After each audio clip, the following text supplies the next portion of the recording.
Al-Aghar Al-Muzani, semoga Allah meridhoinya, berkata, Rasulullah Shallallahu Alaihi Wasallam bersabda, sesekali aku merasakan ada tabir yang menutupi hatiku, dan aku memohon ampun kepada Allah sebanyak 100 kali dalam sehari. Hadis riwayat Muslim, Riyadhus Shalihin 1869. Abu Hurairah, semoga Allah meridhoinya, berkata, aku mendengar Rasulullah Shallallahu Alaihi Wasallam bersabda, demi Allah, aku sungguh memohon ampun kepada Allah dan bertobat kepadanya lebih dari 70 kali dalam sehari. Hadis riwayat Al-Bukhari, Riyadhus Shalihin 1870. Abu Hurairah, semoga Allah meridhoinya, berkata, Rasulullah Shallallahu Alaihi Wasallam bersabda, demi zat yang jiwaku berada di tangannya, jika kalian tidak berbuat dosa, niscaya Allah akan menggantikan kalian dengan suatu kaum yang berbuat dosa. Lalu mereka memohon ampun kepada Allah, dan Allah pasti akan mengampuni mereka. Hadis riwayat Muslim, Riyadhus Shalihin 1871. Ibnu Umar, semoga Allah meridhoinya, berkata, kami menghitung Rasulullah Shallallahu Alaihi Wasallam mengucapkan doa ini sebanyak 100 kali dalam satu majelis. Rabbik firli watub alayya innaka antat tawwabur rahim. Ya Robku, ampunilah aku dan terimalah tobatku, sungguh Engkaulah zat yang maha penerima tobat lagi maha penyayang.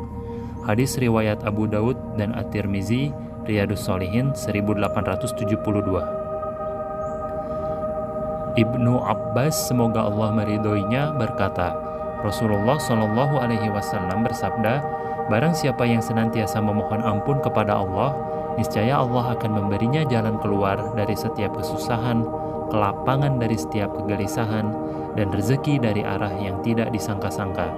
Hadis riwayat Abu Daud, Riyadhus Shalihin 1873. Ibnu Mas'ud, semoga Allah meridhoinya, berkata, Rasulullah Shallallahu Alaihi Wasallam bersabda, barang siapa mengucapkan astagfirullahalladzi la ilaha illa huwal hayyul qayyum wa atubu ilaihi, aku memohon ampun kepada Allah, tidak ada sesembahan yang benar selain Allah, yang maha hidup, yang maha berdiri sendiri, dan aku bertobat kepadanya, maka dosanya akan diampuni, meskipun ia lari dari medan perang ketika sedang berjihad di jalan Allah.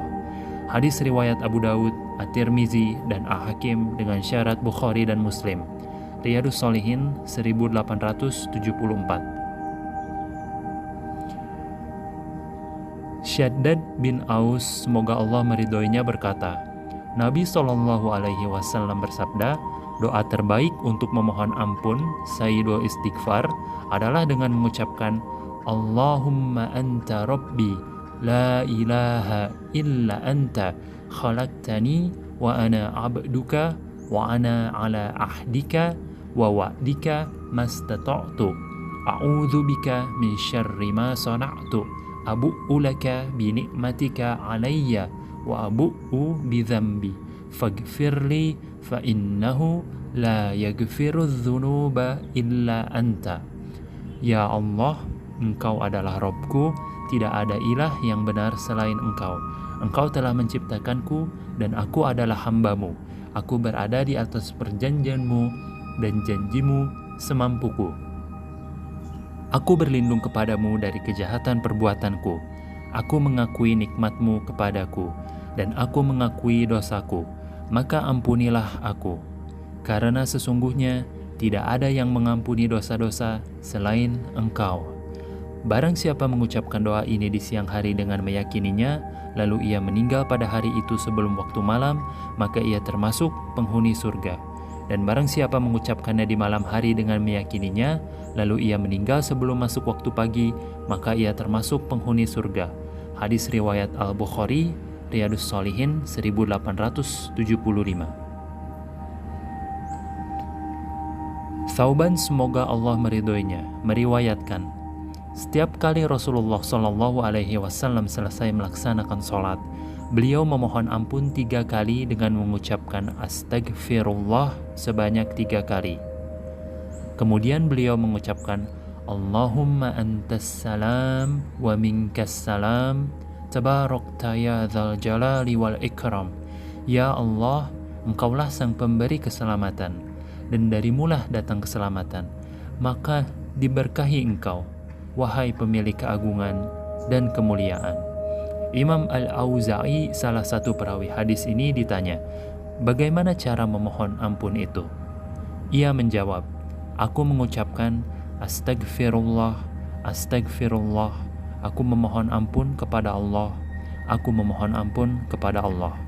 Hadis riwayat Muslim, Riyadhus Shalihin 1876. Aisyah, semoga Allah meridhoinya, meriwayatkan, menjelang wafatnya, Rasulullah Shallallahu Alaihi Wasallam sering berdoa, Subhanallahi wa bihamdih, astagfirullah wa atubu ilaih. Maha suci Allah dan segala puji baginya. Aku memohon ampun kepada Allah dan bertobat kepadanya. Hadis riwayat Al-Bukhari dan Muslim, Riyadhus Shalihin 1877. Anas, semoga Allah meridhoinya, berkata, aku mendengar Rasulullah Shallallahu Alaihi Wasallam bersabda, Allah yang Maha Tinggi berfirman, wahai anak Adam, aku akan terus mengampunimu selama engkau berdoa kepadaku dan mengharapkan ampunan dariku, apapun dosamu. Wahai anak Adam, andaikan dosamu menjulang sampai ke langit, kemudian engkau memohon ampun kepadaku, niscaya aku akan mengampunimu. Wahai anak Adam, jika engkau datang kepadaku dengan dosa sepenuh bumi, lalu engkau menemuiku tanpa menyekutukan aku dengan apapun, pasti aku akan mendatangimu dengan ampunan sepenuh bumi pula. Hadis riwayat At-Tirmizi, Riyadhus Shalihin 1878.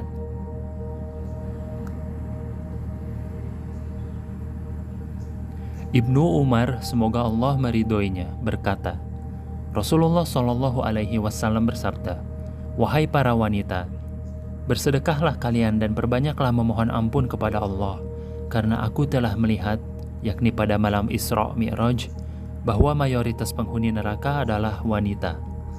Salah seorang dari mereka bertanya, mengapa mayoritas penghuni neraka adalah wanita? Nabi Shallallahu Alaihi Wasallam menjawab, kalian banyak melaknat dan kufur, tidak berterima kasih kepada suami. Meskipun kalian kurang akal dan kurang agama, namun kalian mampu mengalahkan kecerdasan laki-laki yang paling bijak sekalipun. Wanita itu bertanya lagi, apa maksudnya kekurangan akal dan agama kami? Beliau Shallallahu Alaihi Wasallam menjawab, kekurangan akal kalian terlihat dari kenyataan bahwa kesaksian 2 orang wanita setara dengan 1 orang laki-laki. Sedangkan kekurangan dalam agama, kalian tidak sholat selama beberapa hari dan tidak berpuasa penuh di bulan Ramadan karena haid. Itulah kekurangan dalam agama kalian. Hadis riwayat Muslim, Riyadhus Shalihin 1879.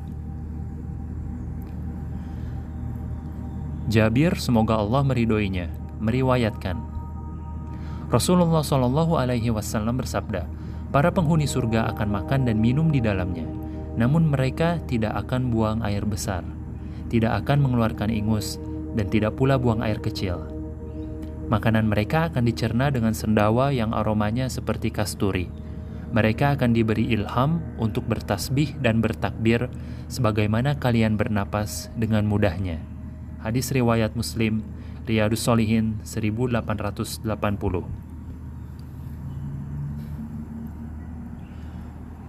Abu Hurairah, semoga Allah meridhoinya, berkata, Rasulullah Shallallahu Alaihi Wasallam bersabda, Allah yang Maha Tinggi berfirman, aku telah menyiapkan bagi hamba-hambaku yang soleh sesuatu yang belum pernah dilihat oleh mata, belum pernah didengar oleh telinga, dan belum pernah terlintas di dalam hati manusia. Jika kalian mau, bacalah ayat ini. Tak seorang pun mengetahui apa yang disembunyikan untuk mereka, yaitu berbagai nikmat yang menyenangkan pandangan mata sebagai balasan atas apa yang telah mereka kerjakan. Quran Surat As-Sajdah ayat 17. Hadis riwayat Al-Bukhari dan Muslim, Riyadhus Shalihin 1881.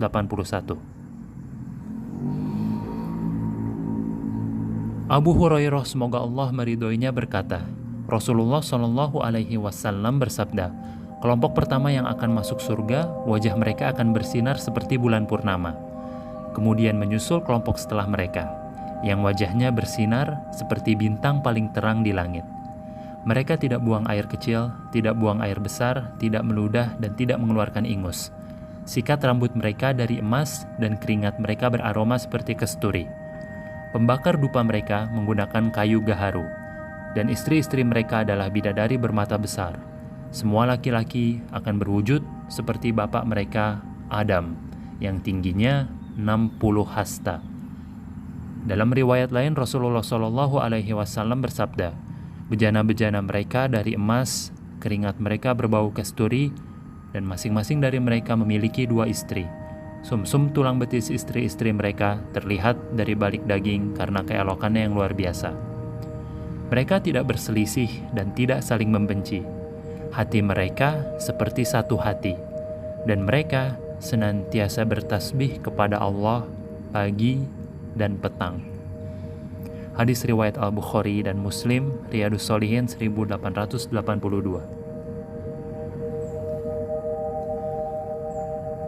Al-Mughirah bin Syu'bah semoga Allah meridhoinya berkata, Rasulullah Shallallahu Alaihi Wasallam bersabda, Musa alaihi salam bertanya kepada Robnya, siapakah penghuni surga yang paling rendah derajatnya?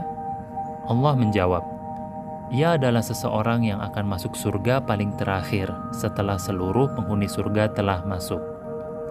Lalu dikatakan kepadanya, masuklah ke surga. Ia berkata, wahai Robku, bagaimana aku masuk sementara orang-orang telah menempati tempat tinggal mereka dan mengambil bagian mereka? Maka dikatakan kepadanya, apakah engkau rela jika engkau memiliki kerajaan seperti salah satu raja dunia? Ia menjawab, aku rela, wahai Robku. Allah berfirman, untukmu itu, dan yang semisalnya, dan yang semisalnya, dan yang semisalnya, dan yang semisalnya. Pada kali kelima, ia berkata, aku ridho, wahai Robku. Allah berfirman, itu untukmu, dan 10 kali lipat darinya, dan engkau akan memperoleh apapun yang diinginkan oleh jiwamu, dan apa yang menyenangkan pandangan matamu. Ia berkata, aku ridho, wahai Robku. Musa alaihissalam bertanya, siapakah yang paling tinggi derajatnya di surga? Allah menjawab, mereka adalah orang-orang yang aku pilih, dan aku muliakan dengan tanganku sendiri, dan aku beri mereka segel penghormatanku. Mereka akan diberi nikmat yang belum pernah dilihat oleh mata, belum pernah didengar oleh telinga, dan belum pernah terlintas dalam hati manusia. Hadis riwayat Muslim, Riyadhus Shalihin 1883.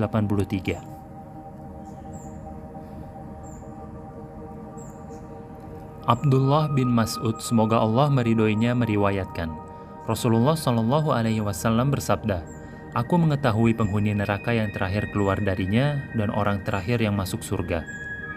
Ia adalah seorang laki-laki yang akan merangkak keluar dari neraka dengan merangkak. Maka Allah, Rabb kemuliaan dan kehormatan, berfirman kepadanya, pergilah dan masuklah ke dalam surga. Lalu ia pergi menuju surga dan membayangkan bahwa surga telah penuh. Maka ia kembali dan berkata, wahai Rabbku, surga telah penuh. Allah berfirman kepadanya, pergilah dan masuklah surga. Ia kembali lagi dan mengira surga telah penuh. Maka ia kembali lagi. Allah berfirman, pergilah dan masuklah surga, karena bagimu adalah kenikmatan sebesar 10 kali dunia. Ia pun berkata, apakah engkau mengejekku padahal engkaulah raja penguasa? Ibnu Mas'ud berkata, lalu aku melihat Rasulullah Shallallahu Alaihi Wasallam tertawa hingga tampak gigi geraham beliau, dan beliau bersabda, itulah orang terakhir yang masuk surga, yang menempati tingkatan terendahnya. Hadis riwayat Al-Bukhari dan Muslim, Riyadhus Shalihin 1884.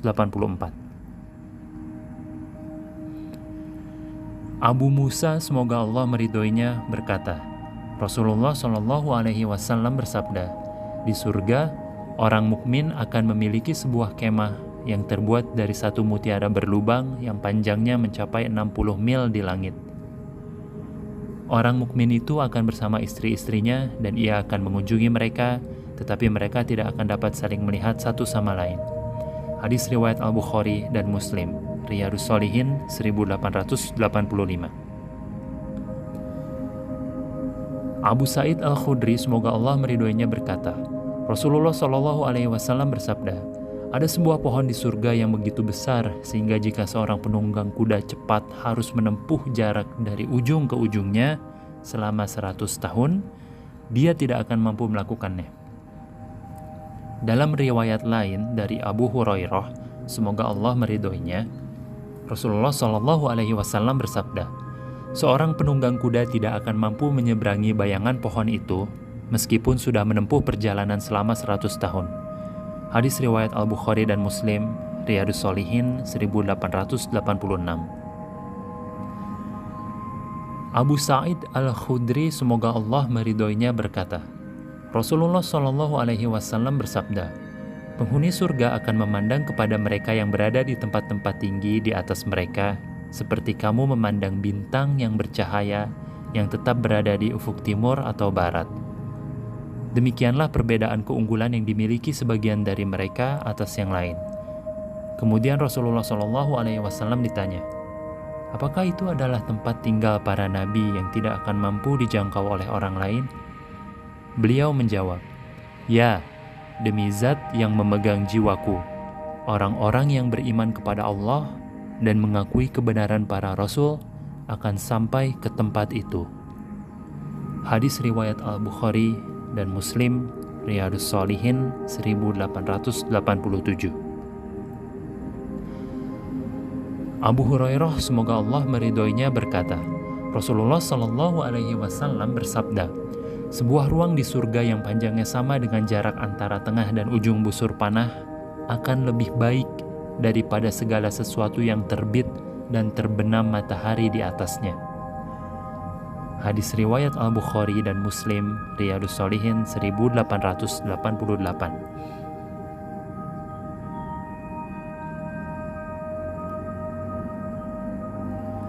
Anas, semoga Allah meridhoinya, berkata, Rasulullah Shallallahu Alaihi Wasallam bersabda, di surga ada sebuah pasar yang didatangi orang setiap hari Jumat. Angin utara bertiup menyebarkan harum ke wajah dan pakaian mereka, sehingga menambah kecantikan dan keindahan mereka. Kemudian mereka kembali kepada istri-istri mereka yang juga bertambah cantik dan indah.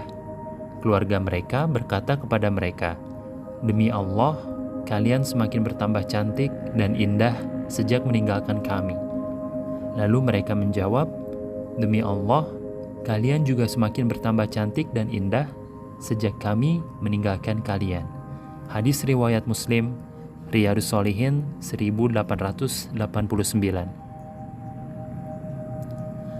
Sahal bin Sa'ad, semoga Allah meridhoinya, berkata, Rasulullah Shallallahu Alaihi Wasallam bersabda, para penghuni surga akan melihat tempat-tempat tinggal yang lebih tinggi derajatnya di surga sebagaimana kalian melihat bintang-bintang di langit.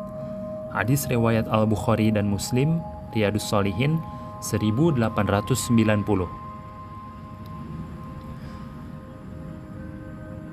Sahal bin Sa'ad, semoga Allah meridhoinya, berkata, aku pernah bersama Nabi Shallallahu Alaihi Wasallam, lalu beliau memberikan gambaran tentang surga dan mengakhiri sabdanya dengan kalimat, di dalamnya terdapat kenikmatan-kenikmatan yang belum pernah dilihat oleh mata, belum pernah didengar oleh telinga, dan belum pernah terlintas dalam hati manusia.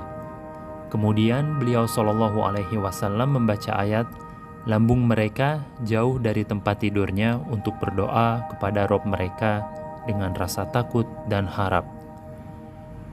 Dan mereka menafkahkan sebagian dari rezeki yang kami berikan kepada mereka. Maka tidak seorang pun mengetahui apa yang disembunyikan untuk mereka, yaitu bermacam-macam nikmat yang menyenangkan pandangan mata sebagai balasan terhadap apa yang telah mereka kerjakan, Quran Surat As-Sajdah ayat 16-17, hadis riwayat Al-Bukhari, Riyadus Shalihin 1891.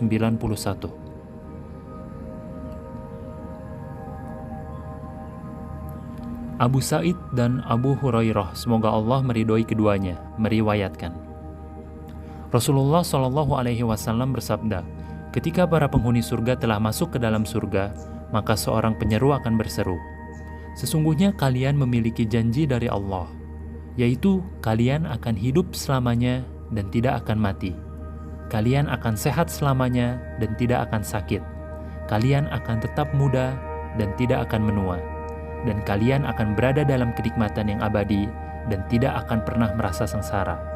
Hadis riwayat Muslim, Riyadus Shalihin 1892.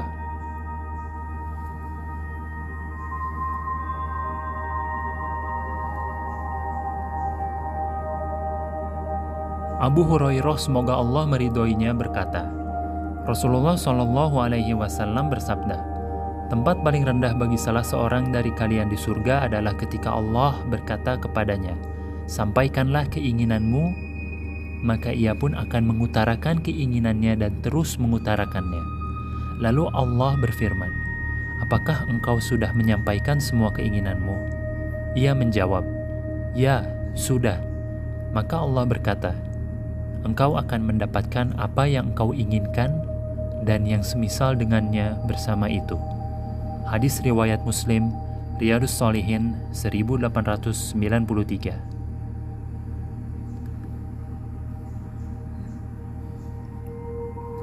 Abu Sa'id Al-Khudri, semoga Allah meridhoinya, berkata, Rasulullah Shallallahu Alaihi Wasallam bersabda, Allah, Rabb yang maha mulia dan maha agung, akan berkata kepada para penghuni surga, wahai para penghuni surga, mereka akan menjawab, kami datang memenuhi panggilan-Mu, ya Rabb kami, segala kebaikan berada di tangan-Mu. Maka Allah akan bertanya, apakah kalian ridho? Mereka menjawab, bagaimana kami tidak ridho, ya Rabb, sementara Engkau telah memberi kami sesuatu yang tidak Engkau berikan kepada seorang pun dari makhluk-Mu. Allah berkata, maukah kalian aku beri sesuatu yang lebih baik dari itu? Mereka bertanya, wahai Rabb kami, apakah yang lebih baik dari itu? Allah berfirman, aku akan memberikan ridhoku kepada kalian, dan aku tidak akan murka kepada kalian selama-lamanya. Hadis riwayat Al-Bukhari dan Muslim, Riyadus Shalihin 1894.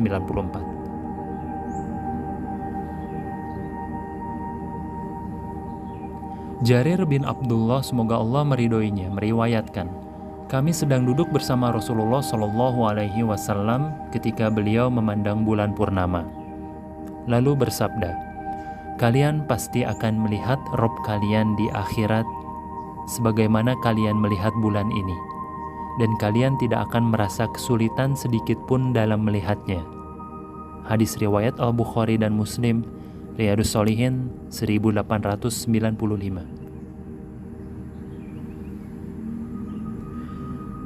Suhaib, semoga Allah meridhoinya, meriwayatkan, Rasulullah Shallallahu Alaihi Wasallam bersabda, ketika para penghuni surga telah masuk ke dalam surga, Allah yang maha mulia dan maha tinggi akan berfirman kepada mereka, apakah kalian ingin aku menambahkan sesuatu untuk kalian? Mereka akan menjawab, bukankah engkau telah membuat wajah kami bersinar, memasukkan kami ke dalam surga, dan menyelamatkan kami dari neraka?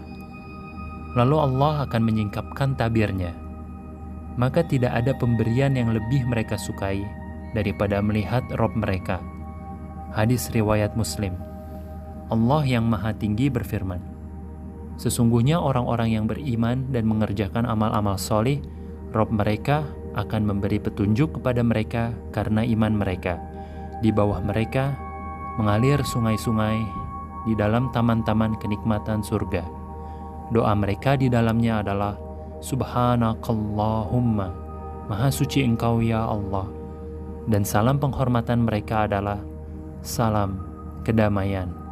Dan akhir doa mereka adalah, Alhamdulillahi Rabbil Alamin. Segala puji bagi Allah, Rabb semesta alam. Quran Surat Yunus 9-10, Riyadus Shalihin 1896. Assalamualaikum warahmatullahi wabarakatuh.